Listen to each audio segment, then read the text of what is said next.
Hey, welcome back, ladies and gentlemen, to some Warthunder, Thunderous War, and today we're going to be taking a look at the Pz.Bfw.VI,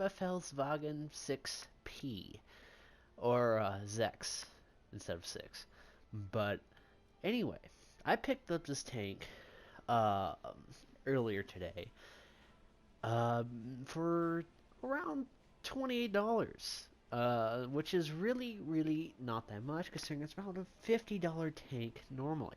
And the reason being I got it for so cheap is, well, because there's a huge sale on Golden Eagles at the moment. This is a 6,500 Golden Eagle tank, and since there's a 20 to, I think it's here 20 or 30% off on Golden Eagles at the moment, so I picked this up for very cheap. And I have to say, so far, I'm very impressed. Now let's go over a little bit of the history of the Tiger P and why they weren't used in World War II. The Tiger P was in competition with the Tiger program versus Hensel, however you want to say it. It was Ferdinand versus Hensel, and this was for the Tiger program for a heavy tank that Hitler wanted. And he wanted it to be something powerful, very powerful. He wanted an 88mm cannon on it, and he wanted a lot of armor.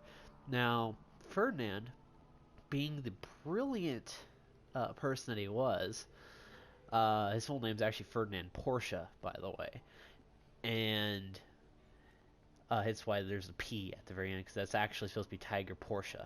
But anyway, he was a very brilliant person, and the Tiger P was initially one of the first ever tanks to run off of electric motors. Yes, if I go into this, you can see right here, you've got the two engines, the two diesel engines powering the transmission. Now, the transmission is actually a sort of electricity generator, and it goes to all four motors for the drive wheels. And it was a very brilliant design. This tank actually weighs, I think, I want to say 10 tons more. Let's see here. Where's the weight? 60 tons compared to, well, let's check it out. 60 tons compared to, where would that be? 57.3 tons. So yes, this tank weighs 3 tons more, but it has a lot more armor. And in reality, this tank actually went faster than the actual Tiger. But the engines had a huge issue, and this is where it failed. The engines were extremely high maintenance. The oil at the time was very flammable and not very refined. They didn't have many synthetics, and electric motors were also very unrefined as well. So the electric motors didn't really have that much power, but they had enough torque to get this thing going, and it worked very well for the short period of time before it caught fire. That was the main issue, is these things would catch fire. Now, the actual Tiger H um, didn't actually have the turret we all love to see on the actual Tiger. It actually, Hensel, however you want to say it, copied Ferdinand Porsche's turret from the Tiger P and put it on the Tiger H. And that's actually good for a good reason, because the original turret on the Tiger H used to look like on what the Panther F's turret looks like. So imagine this turret on the Tiger body. It just doesn't work. And it was extremely hard to manufacture, didn't fit on very well. So, for the ease of manufacturing, believe it or not, this turret was a lot easier to manufacture. And so the Tiger program ended with Henschel being the victor. Now, Ferdinand Porsche didn't like that too well. He thought of his design as brilliant, and I do agree with it. It's a very brilliant design, just way ahead of its time, though. And this tank would have been devastating if it worked, because that armor is unstoppable. That's 204 millimeters of frontal armor on that thing. It says 200 here, but if you actually add it up, it's 204. The gun, of course, being the standard Flak 88, is just also amazing as well.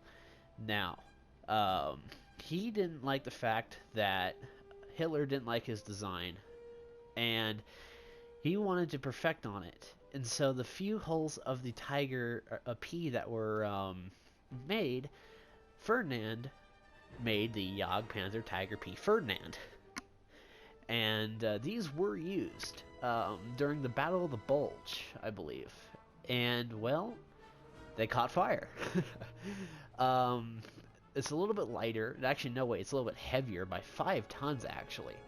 But it adds the huge, huge Pak-43 88mm cannon on it. And, well, it worked. It worked very well. These things are devastating. But only so few were actually able to get to the battlefield because of their unreliability. Now, I respect Ferdinand Porsche. I love his tank. This tank just looks mean. It looks mean. It looks like something I would never want to face. I mean, just that is just scary. Even the standard Tiger P, just gorgeous, gorgeously evil. And so, anyway, enough a little bit of history, and well, let's get into a game. And I will go ahead and skip until we are in a game. So I will see you when we are in. All right, guys, we're back. Take number 3, actually. First time crash, second time I got interrupted. All right, so one thing I want to get through before we actually start this is different types of rounds. You got 4 different types of rounds. You got your Panzer Grenadier 39 rounds, which you can pause the video and check out the stats there. You've got, once my game catches up, there we go, Panzer Grenadier 40s. Go ahead and pause the video there if you want to see the stats on those. HL Grenadier, I can't remember what HL stands for is, but Grenadier 39s. Pause the recording and see if those something you like. And then you have the Spring Grenadiers. And again, pause the recording if you want to see stats on those. Each one of these rounds have their own stats to them, or their own purpose. The Panzer Grenadier 39s are great for your mid or close to mid range.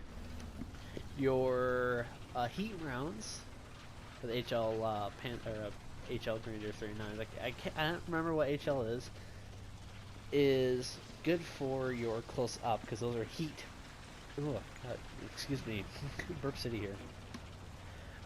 Those are great for your sort of close up. I mean, they're high explosive pretty much. Well, they're a shape charge and nothing, but then you have your APCR, which is great for long range sniping. Or you can use them up close range as well.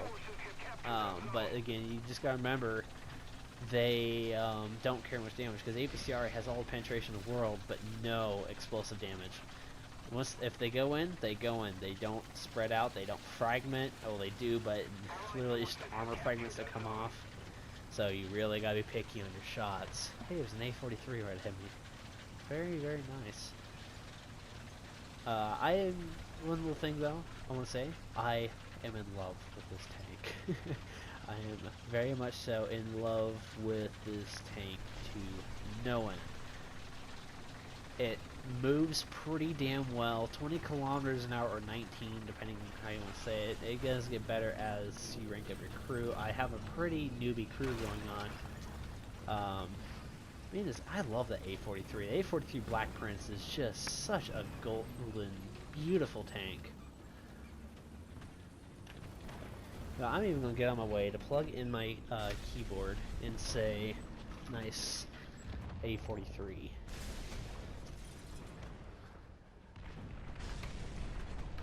Guys, let me plug in my keyboard here.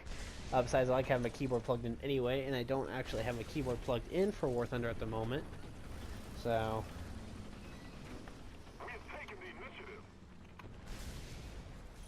and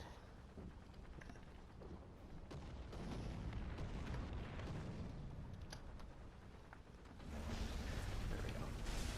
All right, that aside. The A43 is a very, very fantastic tank, but unfortunately I don't have it. A bit expensive, actually. Oh, hey there, Tiger H1. You can't get through me, so what are you even aiming at me for? Your gun doesn't have it. You don't have the shells I do. So yes, go ahead and aim at the A43, which you can't even touch. You're dead. Now I will say this again, this tank does have 204 millimeters of frontal armor. That's competing with like the Mouse and tanks of that sort of caliber. Ouch. Jerk.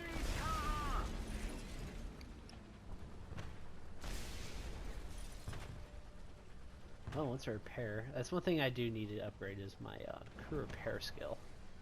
Not the greatest. Not like my Firefly where it's just, yeah, whatever, you destroyed my turrets, so what, you know?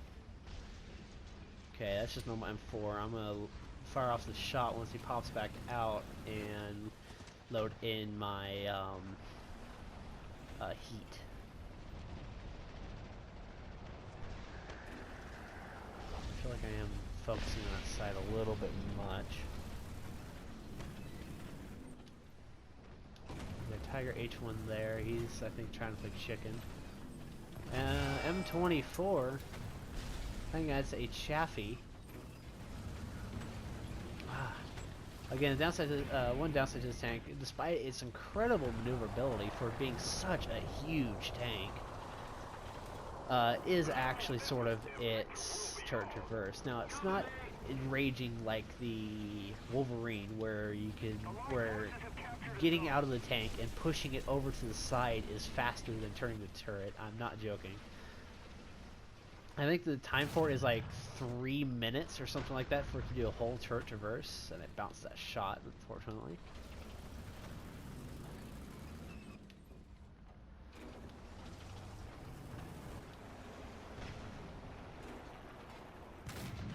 Boom. And that's what these rounds do. Here's with the high explosive anti-tank. He got a shot onto my turret, sort of the weak spot of this tank. You're dead. I am missing 2 of my crew. Oh, KV2 getting in there and burning down my tank. Ah, bastard. That tank is just pretty penetrating. Oh, right there on my turret. That is the weak spot, is the turret ring. The turret ring is not the greatest. This is not a CQB tank, if you guys couldn't tell. But anyway, I do have backup vehicles. So we're okay there. This will not be a short cut down episode. Let me know in the comments what you guys think of the Tiger P. I absolutely love this thing. This thing is just a monster. It's not, I mean, even playing as the Firefly, it's not something I want to come across. I am terrified of these things. More so than Russian tanks. IS-2, whatever, you know, you're an IS-2, I know where to shoot you. IS-1, screw you, okay, you know what, whatever. KV-2, yeah, I'm scared of your gun, that's about it. Your turret, however, lulz-worthy. This tank, that armor is just scary, the gun is scary. Even the Tiger 1s, I'm just like, yeah, whatever, I can just shoot you in the corner of your hull, ammo rack your ass, and you're done.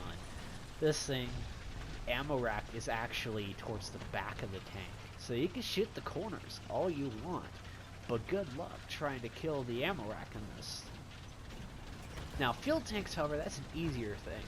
Fire prevention for this tank is very, very important. Of course, it being a premium tank, you always get fire prevention to start out. Fuel tanks in this thing are huge. Huge, huge, beyond huge can be. Same with the radiators.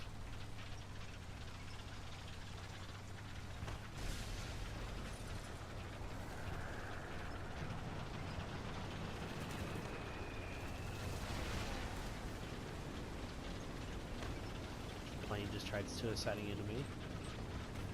M4A1, straightforward. I have my heat rounds loaded. I'm going to go ahead and load normal AP. For those who don't know, you don't actually load up your round normally like you would in World of Tanks where you switch ammos and it restarts your reload even though you already had a round loaded. You actually do have to fire in order for it to load the desired round from your previous one. So what I'm trying to say is I still have my heat loaded. And you just got screwed up. Nice kill, A43.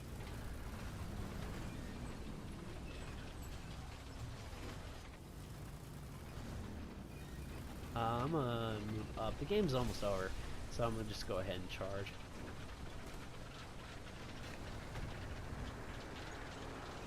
Yay, game over.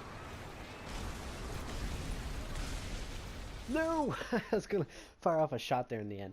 Alright, not the best game ever in the Tiger P, but it will give you guys an example of how much money and XP this thing can make in a fairly crappy game. Credits not so much. I did get a battle trophy. Ooh. Oh, that's so tempting to get that now. 'Cause that's an expensive plane. I have a 10% discount on it. And there's a discount on Golden Eagles as well. And I need tier 4 planes to get my jet. But anyway. I did research my Panzer IIIL all the way. No, I didn't. What the hell? Am I like 1 XP away from it? I've got to be like literally 1 XP away. Really? 10 XP? Are you kidding me, game? Are you freaking kidding me? Jerk.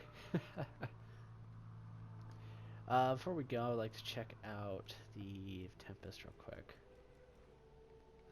Okay, yeah, that's a fairly expensive plane. That's going to knock down that price quite a bit.